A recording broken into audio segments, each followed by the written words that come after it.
Bhagavate Vasudevaya. Vandeham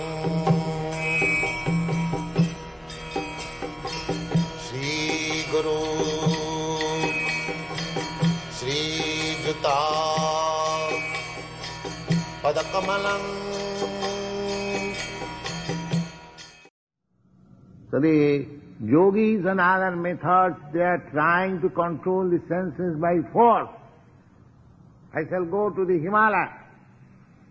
I shall not see any more beautiful women. I shall close down my eyes.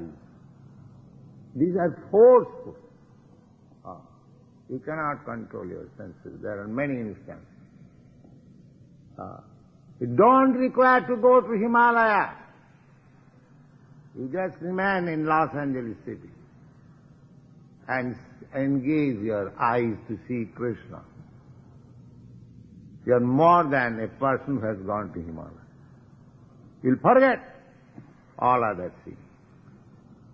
This is our part.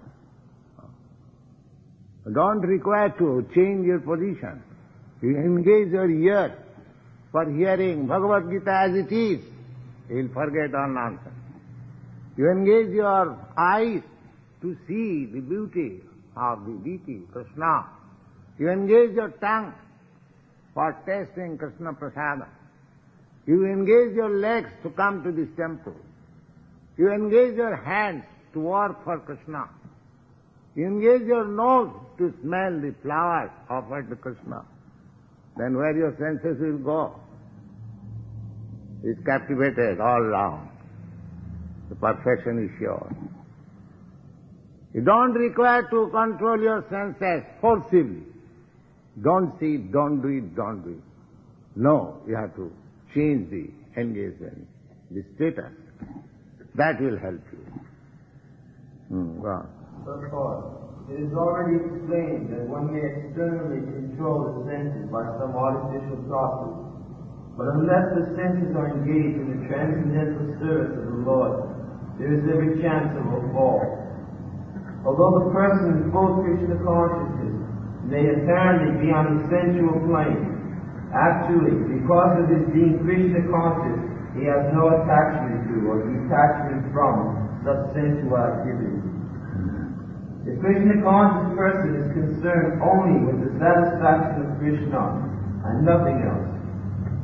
Therefore, he is transcendental for all attachments or detachments. If Krishna wants, the devotee can do anything which is ordinarily undesirable.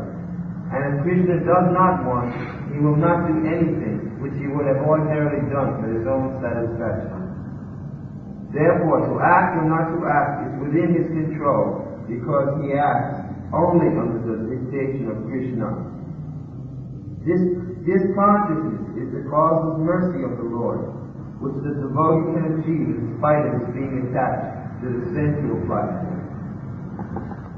65. For one who is so situated, the threefold miseries of material life exist no longer.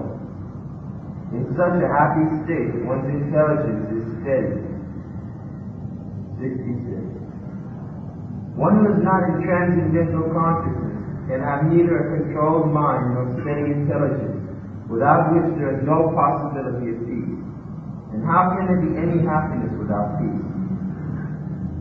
67. Well, everyone in this material world, they are after peace. But they don't want to control the senses. It is not possible.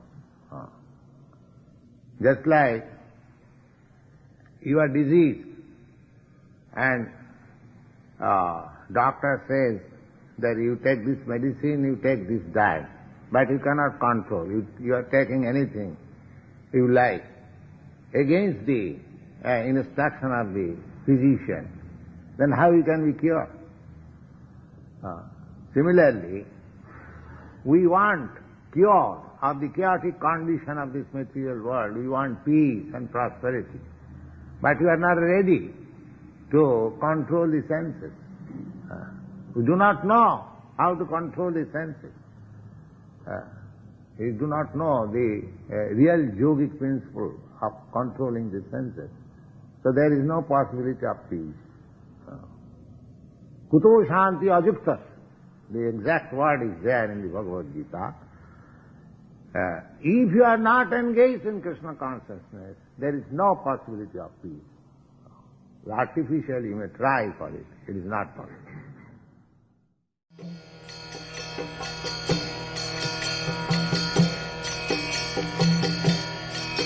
Hare Krishna,